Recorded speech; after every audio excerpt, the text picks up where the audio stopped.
CEO हर दिन यह कल्पना करता था कि उसकी बिल्ली इंसान बन जाए, लेकिन उसे क्या पता था कि बिल्ली उसकी हर सोच को महसूस कर सकती है। एक रात जब सीईओ सो रहा था, तभी बिल्ली एक इंसानी लड़की में बदल गई। उसने सीईओ के गले पर उभरी हुई एडम्स एप्पल देखी और मासूमियत से सोचने लगी कि उसके पास ऐसा क्यों नहीं है। तभी अचानक सीईओ की आंख खुल गई। सामने एक अजनबी लड़की को देखकर उसने उसे चोर समझ लिया और तुरंत बाहर निकाल दिया। उसे बिल्कुल अंदाजा नहीं था कि वह लड़की उसकी प्यारी बिल्ली ही थी। उसी समय आसमान से बर्फ गिरने लगी। लड़की ठंड से कांपते हुए बर्फ में खुद को समेट कर बैठ गई। सीईओ को अपनी छोटी बिल्ली की याद आ गई और उसने जल्दी से अपना कोट उसके कंधों पर डाल दिया। लड़की उसकी इस दयालुता से बेहद भावुक हो गई। फिर सीईओ उसे वापस घर ले आया और एक रात रुकने की इजाजत दे दी।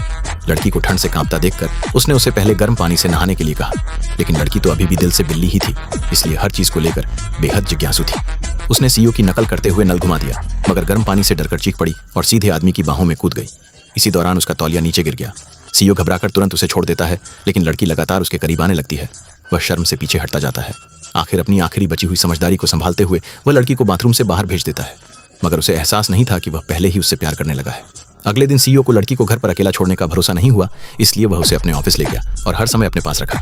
लेकिन उसकी उम्मीद के विपरीत लड़की अभी भी बिल्ली जैसी हरकतें करती थी। सचिव के सिर पर लगी बिल्ली के खिलौने जैसी गेंद देखकर वह तुरंत उसके साथ खेलने दौड़ पड़ी।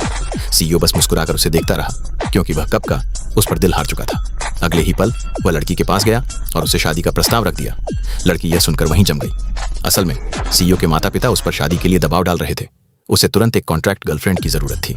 लड़की को हिचकिचाते देखकर उसने सोचा कि शायद वह मना कर रही है, मगर लड़की ने जल्दी से समझाया कि उसे लिखना नहीं आता। यह सुनकर सीईओ हैरान रह गया, लेकिन जब उसने लड़की को उदास देखा तो उसने उसका हाथ थाम लिया और धीरे धीरे उसका नाम लिखना सिखाने लगा। उस पल लड़की का दिल तेजी से धड़कने लगा। तभी सचिव एक मशहूर सेलिब्रिटी को लेकर अंदर आई। लड़की उसे देखते ही चौंक गई। वह सेलिब्रिटी दरअसल उसका पुराना मालिक था और ऐसा लग रहा था कि उसने भी उसे पहचान लिया है। यह देखकर सीईओ तुरंत जलन महसूस करने लगा। उसने लड़की को अपनी बाहों में खींच लिया और सबके सामने ऐलान कर दिया कि वह सिर्फ उसकी है।